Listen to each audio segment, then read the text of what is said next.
Hi, I'm Lana. 3 years into single motherhood after divorcing my ex Greg, and still trying to figure out this co-parenting thing. It's Friday afternoon, and I'm waiting in my Honda for Mia to bounce out of middle school with her weekend bag. We've got this routine down.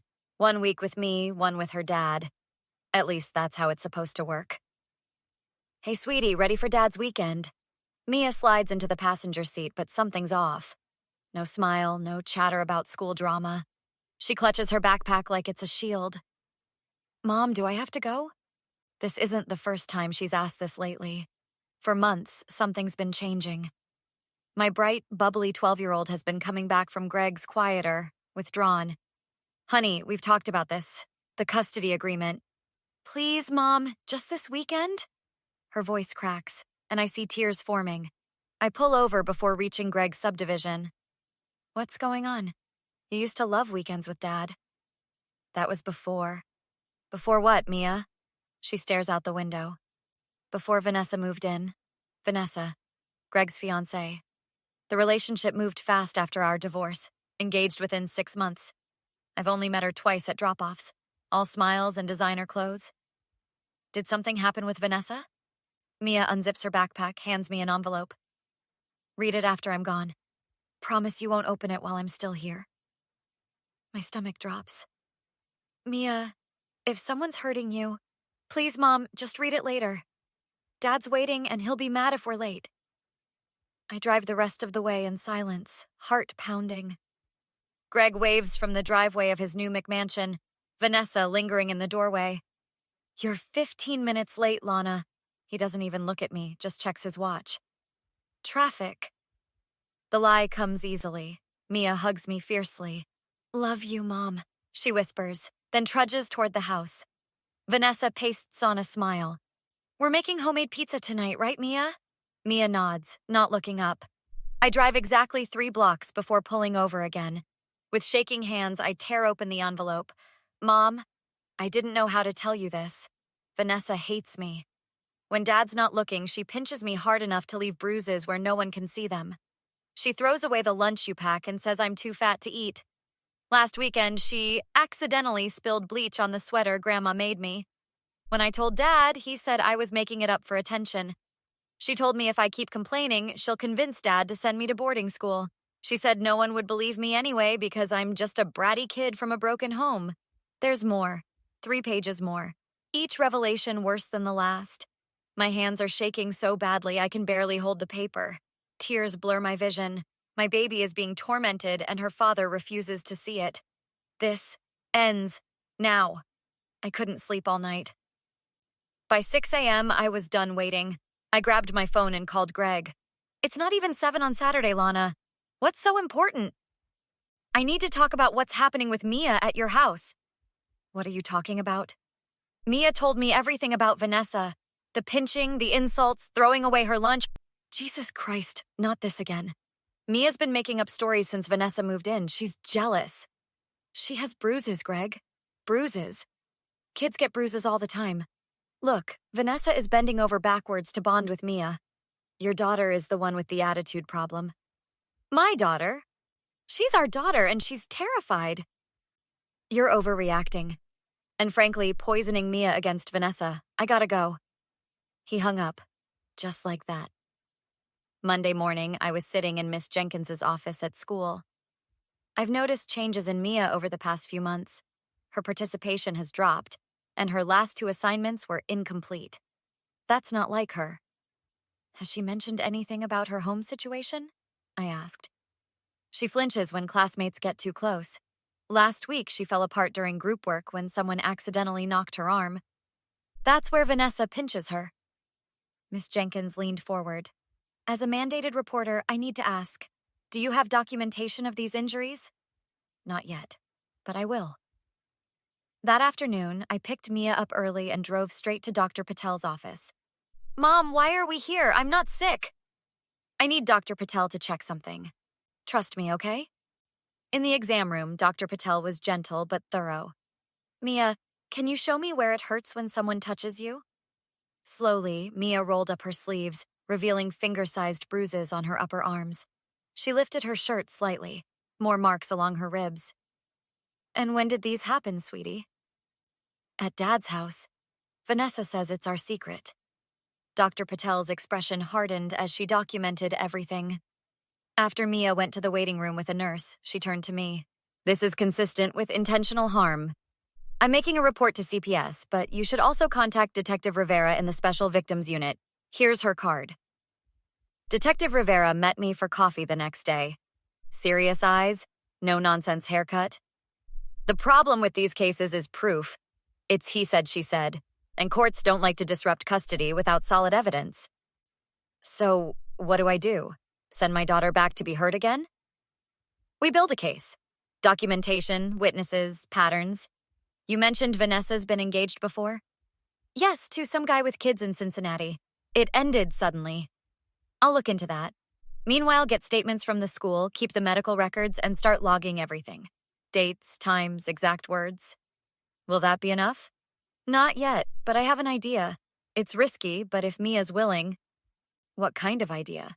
Recording devices, small ones. We need Vanessa's behavior on tape. For the first time in days, I felt something besides fear. Hope. Whatever it takes, Detective. I'm not sending Mia back there unprotected. Then let's put together a plan. But Lana, be prepared. This could get ugly before it gets better. It's already ugly.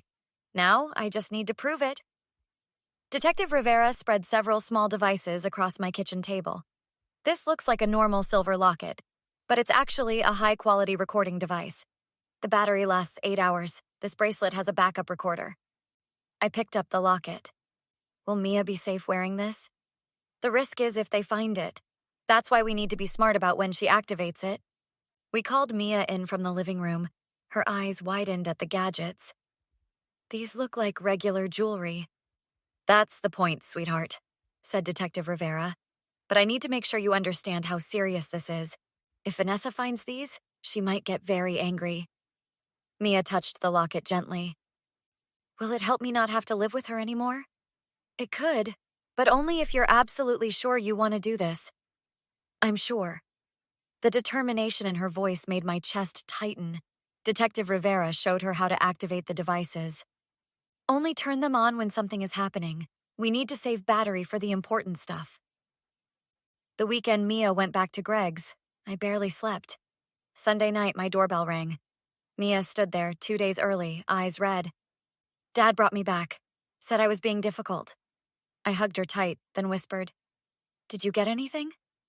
She nodded, unclasping the locket with shaking fingers. The recordings were worse than I imagined. You think you're so special with your straight A's and your little art projects? Vanessa's voice dripped with contempt. Your dad's only keeping you around because he feels obligated. Nobody wants a whiny brat like you. Vanessa, ease up. Greg's voice, distant and uninterested. She needs to learn respect. Look at this mess. You're just like your mother, sloppy and pathetic. Detective Rivera listened stone-faced. We need more. This is verbal abuse, but judges have seen worse. While Mia was at school, I drove to Cincinnati. The courthouse records gave me Vanessa's ex-fiancé's name, Martin Reeves. 3 hours and 4 phone calls later, I was sitting in his living room. I'm not surprised, Martin said, hands trembling around his coffee mug.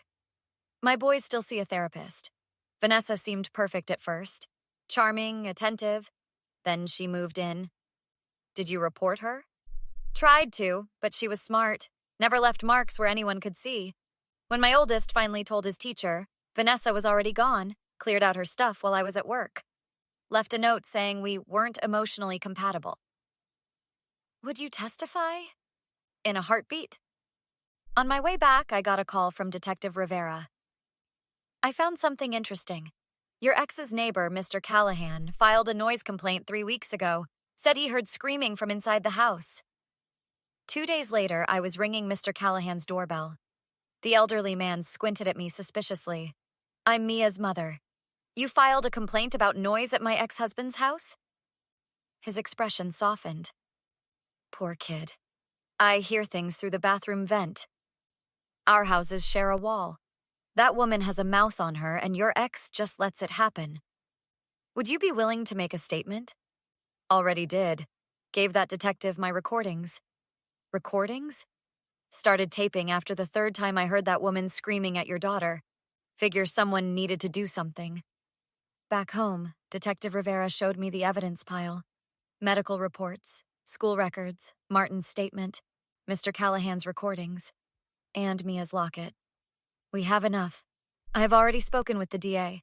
They're filing emergency custody modification papers tomorrow. For the first time in weeks, I took a full breath. What happens now? Now, we go to court. And Lana? They won't know what hit them. The courtroom felt colder than it should have been in May. Judge Simmons studied the evidence files while Greg and Vanessa whispered at their table. Vanessa had dressed like she was going to church. Floral dress, pearl earrings. Greg kept adjusting his tie, eyes darting around the room. All rise for the Honorable Judge Simmons. Judge Simmons didn't waste time. I've reviewed the emergency petition. These allegations are extremely serious. Greg's lawyer stood. Your Honor, these claims are exaggerated. A 12-year-old upset about her father's new relationship. Let's hear the evidence. Judge Simmons cut in. Detective Rivera presented the recordings first. Vanessa's voice filled the courtroom, each venomous word making Greg sink lower in his seat. When Mia's tearful responses played, I gripped the table until my knuckles went white. Mr. Callahan testified next. Been my neighbor for 3 years. Never heard nothing like that until she moved in. Vanessa glared at him, whispering furiously to her lawyer. Then Martin took the stand. My sons couldn't sleep through the night for months after she left. She'd tell them their mother had abandoned them because they were bad kids. Dr. Patel presented the medical evidence, pointing to photographs of Mia's bruises on a large screen. These injuries are consistent with adult finger pressure, applied with significant force. Vanessa suddenly stood up. This is ridiculous. I never laid a hand on that child. Sit down, Miss Collins, Judge Simmons ordered. You don't understand what it's like dealing with an entitled brat who... That's enough, Judge Simmons snapped. One more outburst and you'll be held in contempt. When Greg took the stand, he looked defeated already. Did you witness Miss Collins speaking to your daughter this way? I thought Mia was exaggerating. Vanessa said kids need discipline. Did you check your daughter's body for bruises when she complained? Greg stared at the floor. No. Why not? I didn't want to believe it. The judge's ruling came after 4 hours of testimony. I'm granting the emergency custody modification. Miss Parker will have full physical custody. Mr. Parker, you'll have supervised visitation only, pending completion of parenting classes and family therapy. Judge Simmons turned to Vanessa. Miss Collins, the DA has filed criminal charges for child abuse. Bailiff, please take Miss Collins into custody. Vanessa's face contorted as the bailiff approached. This is insane. You can't do this to me. 2 weeks later, Greg was waiting outside Mia's school. My heart raced when I spotted him. What are you doing here? The court order? I just wanted to talk. Vanessa's out on bail, but she's gone. Left town. Good riddance. They fired me at work. The case made the local news, and that's not my problem. Lana, please. I messed up. I should have believed Mia. Can we try to... No, we can't. You chose Vanessa over your daughter. You watched her suffer and did nothing. I'm sorry. Sorry doesn't erase what happened. You'll follow the court's orders, supervised visits, therapy, the whole thing, but we'll never be okay, you and me. Never. I walked away, got in my car where Mia was waiting. Was that Dad? Yeah, he wanted to apologize. Did you forgive him? No, honey. Some things you don't forgive. But we're going to be okay. Mia reached over and squeezed my hand. For the first time in months, her smile reached her eyes. I know, Mom. We already are. What would you have done if you were in Lana's position? Should she have forgiven Greg when he apologized? Or was she right to reject him completely? Greg didn't directly abuse Mia, but he ignored the signs and chose to believe Vanessa instead of his own daughter. Does that make him equally responsible for Mia's suffering? Share your thoughts in the comments below. Would you ever be able to forgive a parent who failed to protect their child? Or are some betrayals too deep for second chances? If this story resonated with you, please hit that like button and subscribe for more compelling stories about standing up for what's right. New videos every week that will keep you thinking long after they end.